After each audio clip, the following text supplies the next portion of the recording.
Começa agora um programa que traz tudo sobre o livro mais lido em todos os tempos. Apresentamos O Som do Livro.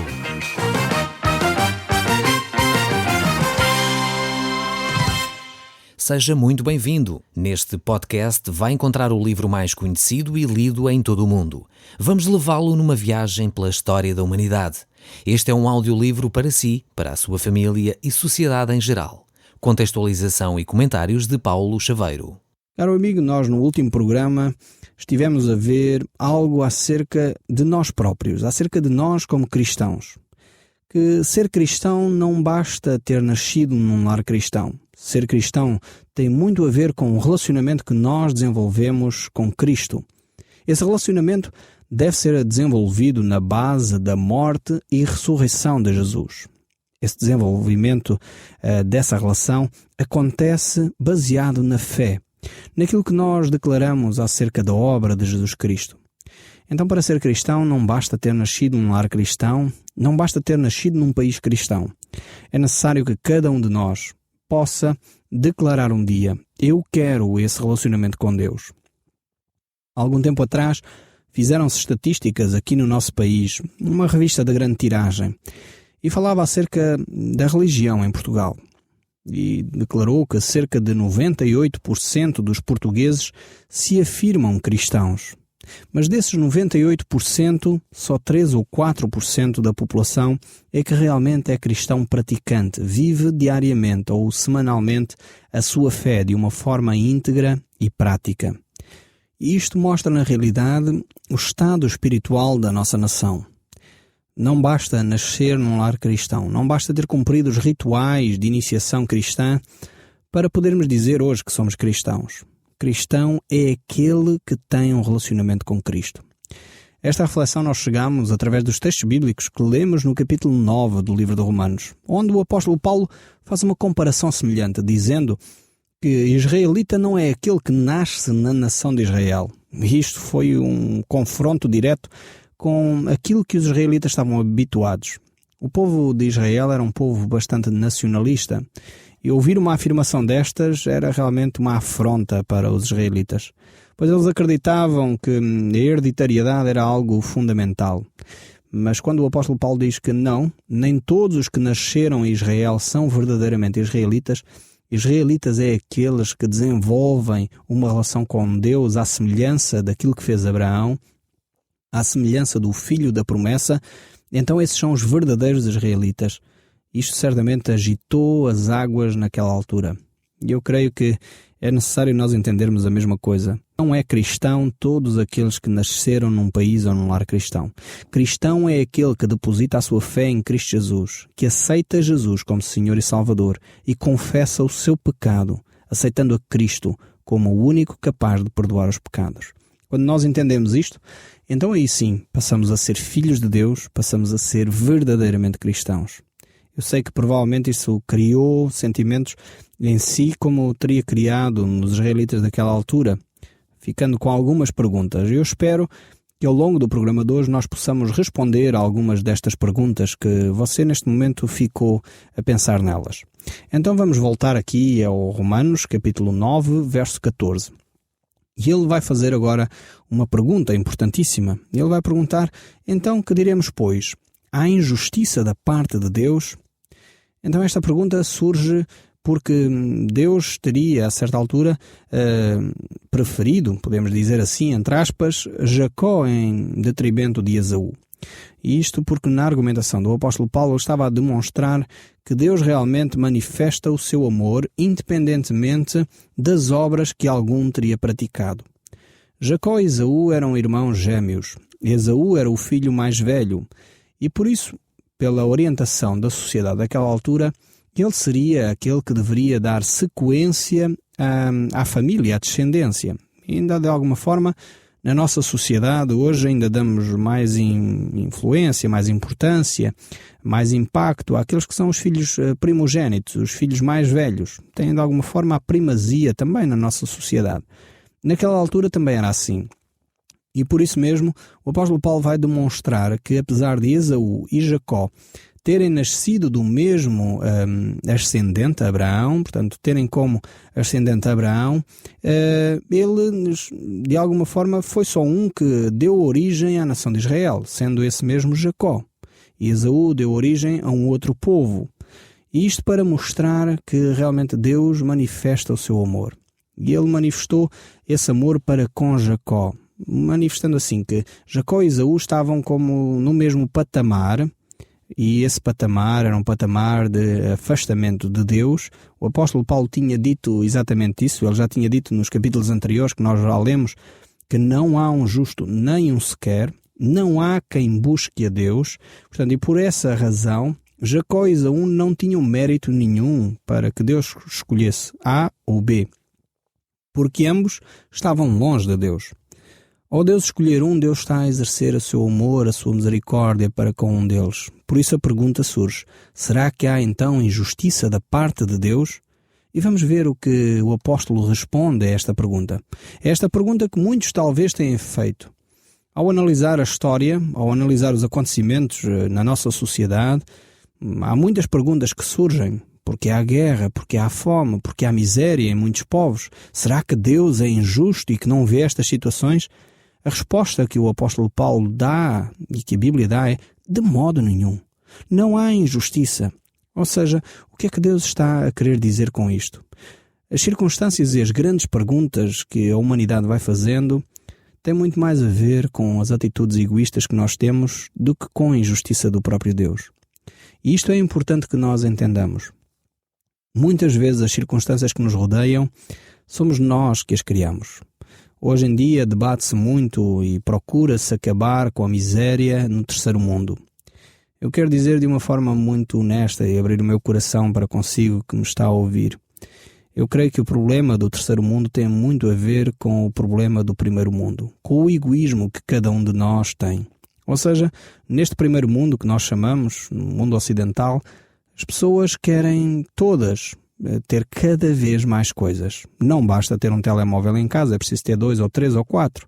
Não basta simplesmente ter um carro, é preciso ter 2, 3 ou 4. Não basta ter uma casa, é preciso ter uma casa na cidade, uma casa no campo, uma casa na praia. E, enfim, se pensarmos a economia mundial como um só bolo, eu pensei, numa certa altura, ao ler um livro, vi esta expressão e gostei muito e acho que me ajudou a compreender a economia mundial. E esse autor dizia, a certa altura, se pensarmos a economia do mundo como um bolo, se alguém comer uma fatia que é metade do bolo, só sobrará outra metade para distribuir pelo resto do mundo. E é exatamente isto que faz com que haja miséria no mundo. Ou seja, quando no mundo ocidental as pessoas querem comer metade do bolo sozinhas, significa que a outra metade do bolo terá que ser distribuída por todo o mundo. Então a miséria no mundo, a fome, as guerras, não tem a ver com a justiça ou a injustiça de Deus. Tem a ver com a ganância do homem, o egoísmo que cada um de nós tem. E por isso dessa forma vamos contribuindo para que a miséria se mantenha. Não basta fazer grandes doações de milhares e milhares de euros ou de dólares para resolver o problema da miséria do mundo. Eu não estou a dizer com isto que isso não é importante. Não estou a desvalorizar essas boas atitudes. Essas atitudes que promovem de alguma forma o bem-estar dos outros. Aquilo que eu tenho verificado, se calhar alguns de nós temos verificado também, pelo menos ouvimos falar disso, é que muitos desses donativos, muitas dessas ofertas ficam nos bolsos de alguém. Não chegam ao seu destinatário final. Isto tem a ver, mais uma vez, com a corrupção. Infelizmente, todos nós que ouvimos este programa sabemos bem o que isso quer dizer. É importante nós olharmos para nós, seres humanos, você olhar para si, eu olhar para mim, cada um olhar realmente para aquilo que faz e poder ver como as minhas ações contribuem para que o vizinho que está ao meu lado sofra. Como é que eu posso mudar o meu comportamento de forma a que eu possa manifestar mais amor para com o próximo?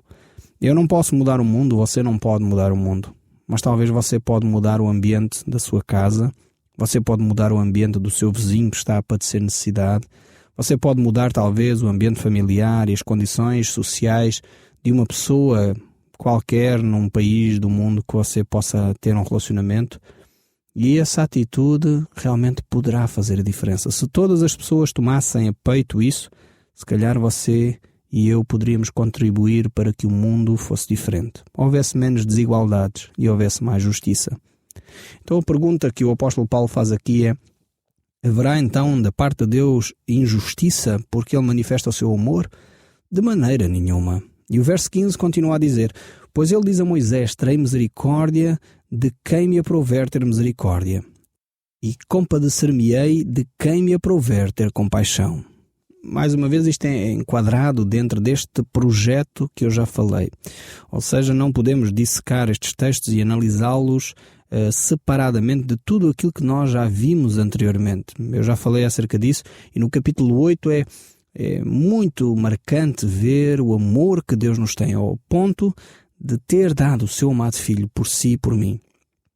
E quando Deus aqui fala de que Ele tem compaixão e misericórdia por pessoas, Ele manifesta esse amor e essa misericórdia de uma forma concreta através da pessoa de Jesus Cristo.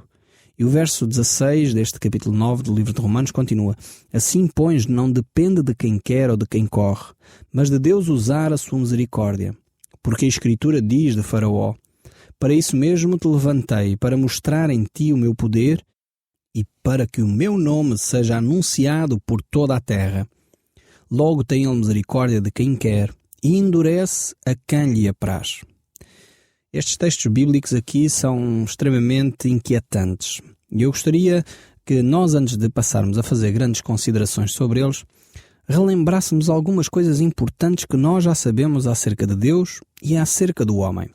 Pois quando nós isolamos textos, corremos o sério risco de dizer heresias, barbaridades, coisas que não estão lá escritas, mas que nos parecem que estão lá escritas. Eu não sei se você entende o que eu estou a querer transmitir. Há aqui coisas que nos parecem dizer, mas se nós nos lembrarmos de tudo aquilo que a Bíblia diz acerca do homem e acerca de Deus, certamente os nossos pensamentos poderão ficar um pouco mais equilibrados acerca daquilo que Deus está a querer falar nestes textos. Primeira coisa que nós temos que ter em linha de conta: quando Deus fala aqui neste capítulo 9, nós temos que ter em linha de conta o contexto em que Ele está a escrever. E este contexto está a refletir sobre a importância da nação de Israel e o facto de haver entre a nação de Israel israelitas verdadeiros, podemos usar esta expressão, e israelitas que não são israelitas. Ou seja, aquele que pertence a Deus é que é o verdadeiro israelita. Então o contexto destes textos bíblicos que nós estamos a refletir é este. O apóstolo Paulo e Deus está a fazer aqui uma apologia acerca da importância do relacionamento com Deus. E isto é o contexto imediato destas reflexões. Depois há aqui algo extremamente importante que nós temos que refletir, pois estes textos bíblicos parecem dizer-nos aqui alguma coisa bastante perigosa até. Mas vamos primeiro ver alguns pormenores importantes antes de considerarmos o texto em si. Primeira questão que nós temos que considerar: quem é o homem? Qual é os conhecimentos que nós já temos acerca do homem? Então, em primeiro lugar, nós já sabemos que o homem, por natureza, é inimigo de Deus. O que é que isto tem a ver com o assunto? É fundamental para nós percebermos que todos nós, não há ninguém que esteja dentro da exceção, todos nós, por igual modo, somos inimigos de Deus, ou seja, estamos no mesmo patamar. Todos nós estaríamos condenados a estar afastados de Deus. Este é um primeiro aspecto que nós temos que ter em consideração quando olhamos estes textos bíblicos. Um segundo aspecto que nós temos que ter em consideração e que é muito clara nas Escrituras, que nós já temos estudado desde o Gênesis ao Apocalipse, é que o homem é livre. O homem pode escolher livremente o seu caminho. Mesmo lá no Éden, quando o homem vivia em comunhão perfeita com Deus, Deus não obrigou o homem a manter essa comunhão. O homem pôde livremente escolher afastar-se de Deus, com todas as consequências que daí advieram. Mas esta liberdade que Deus deu ao homem, Deus a continua a dar. Então estes textos aqui que parecem dizer que Deus manipula as coisas, não é isso certamente que eles estão a dizer. Nós já iremos lá aos textos. Um outro aspecto importante que nós temos que ter em linha de consideração também, quando olhamos para estes textos bíblicos, é o conhecimento que já temos acerca de Deus. Então já falámos do conhecimento que temos acerca do homem, agora temos de lembrar o conhecimento que temos acerca de Deus.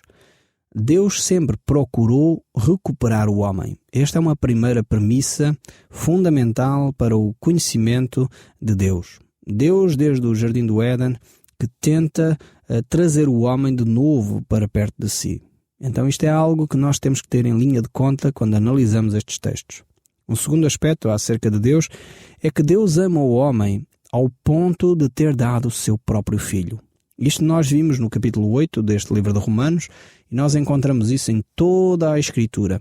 Verificamos que Deus ama o homem. Ama o homem de tal maneira que deu o seu Filho unigênito, para que todo aquele que nele crê não pereça, mas tenha a vida eterna.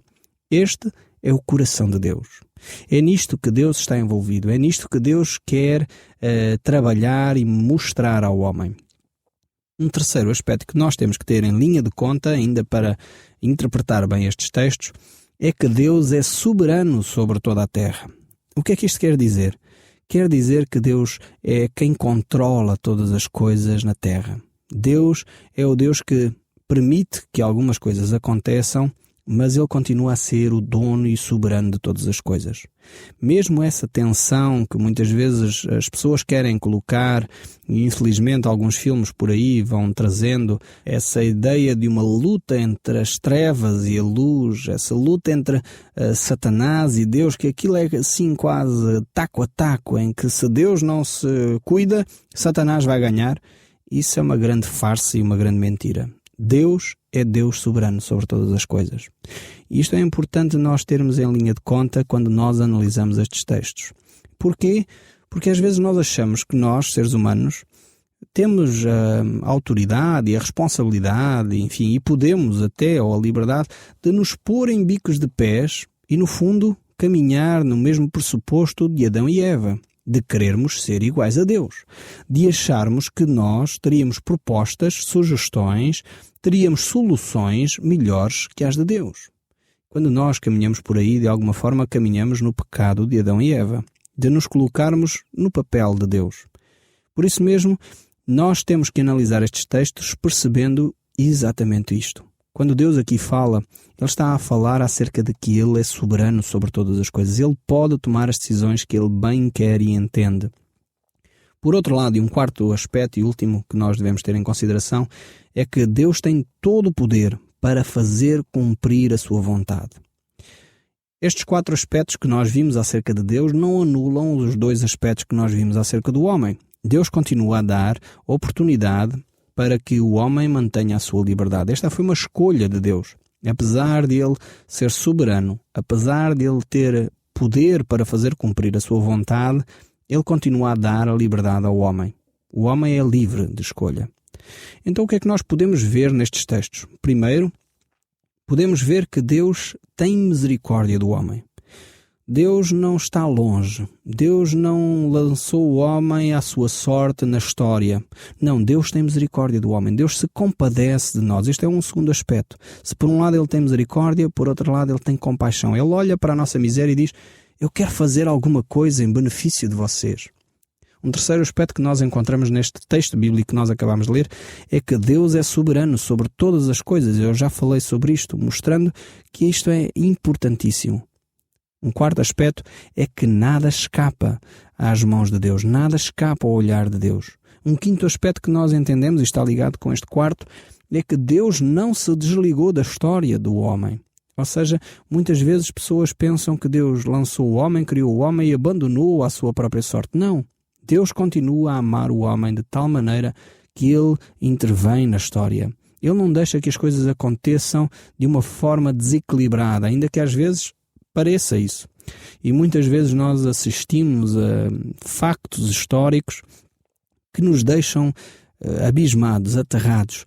De facto, quando nós olhamos para a Primeira e a Segunda Grande Guerra, cometeram-se atrocidades tais que nós podemos perguntar, mas onde estava Deus nisso? E foi exatamente porque Deus tem misericórdia e compaixão do homem que Deus ali travou a vontade do homem. Disse: chega, basta de miséria, basta de desgraça. O homem por si só é capaz de destruir a humanidade. E Deus disse: Não, eu não irei permitir isso. E ele manifestou isso, manifestou a sua bondade, o seu amor, mantendo-se ligado à história. Este texto, por outro lado, não quer dizer que o homem é um fantoche nas mãos de Deus. Não fiquemos com essa ideia, porque não é isso que o texto está a dizer. E que também não fiquemos com a ideia de que o homem faz o que lhe apetece, livremente, sem dar contas a Deus. Não, este texto não diz isso. Deus realmente tem compaixão de nós, Deus tem misericórdia de nós, e Ele realmente vai agir na história, mas ao mesmo tempo vai dando liberdade ao homem para que ele tome as suas decisões até um certo limite, onde ele acha que de facto o homem já exagera, então aí Deus intervém de uma forma clara. Talvez, dando um exemplo, e ao ler o texto que se segue, talvez nós compreendemos um pouco melhor estas questões. Aqui no capítulo 9 do livro de Romanos, o verso 19 a 24, nós vamos talvez entender um pouco melhor esta questão que eu acabei de falar. Ele diz: Tu, porém, me dirás, de que se queixa ele ainda? Pois quem jamais resistiu à sua vontade, à vontade de Deus? Quem és tu, homem, para discutir com Deus? Porventura pode o objeto perguntar a quem o fez, por que me fizeste assim? Ou não tem o oleiro direito sobre a massa, para de o mesmo barro fazer um vaso para honra e outro para desonra? Que diremos, pois, se Deus, querendo mostrar a sua ira e dar a conhecer o seu poder, suportou com muita longanimidade os vasos de ira preparados para a perdição, a fim de que também desse a conhecer as riquezas da sua glória em vasos de misericórdia, que para glória preparou de antemão, os quais somos nós, a quem também chamou, não só de entre os judeus, mas também de entre os gentios. Nós vemos exatamente neste texto, neste exemplo aqui, que o apóstolo vai trazer a soberania de Deus. Ou seja, Deus era como se fosse um oleiro, e dá este exemplo deste oleiro, que de uma mesma massa, que é informe, sem jeito, sem forma, impura, incapaz de ela mesma fazer qualquer coisa de boa, Deus suportou aquilo que não prestava para, de alguma forma, manifestar a sua graça, a sua bondade, o seu conhecimento, o seu poder a alguns desses que estavam nas mesmas condições. E é por isso que ele diz: será que Deus é injusto por manifestar o seu amor a alguns destes que, de alguma forma, estavam mesmo todos condenados? Então, em vez de olharmos, se calhar, numa perspectiva destrutiva, olhemos para estes textos numa perspectiva amorosa da parte de Deus e num ato generoso de Deus para, de alguma forma, salvar alguns. Este é o desejo do coração de Deus. É procurar por todos os meios, de qualquer forma, levar o homem a um relacionamento com Ele. Quando Ele alcança isso e de livre vontade o homem toma essa decisão, então eu creio que o coração de Deus se alegra. E é por isso que nós encontramos textos como estes aqui do capítulo 9, que manifestam que Deus é soberano, mas ao mesmo tempo manifestam que Deus tem dado liberdade ao homem para que o homem escolha o seu próprio caminho. Ainda que em alguns momentos Deus diz: basta de o homem fazer as neiras, agora eu vou intervir e vou conduzir a história de uma forma marcante. O Som do Livro, uma produção da Rádio Transmundial de Portugal.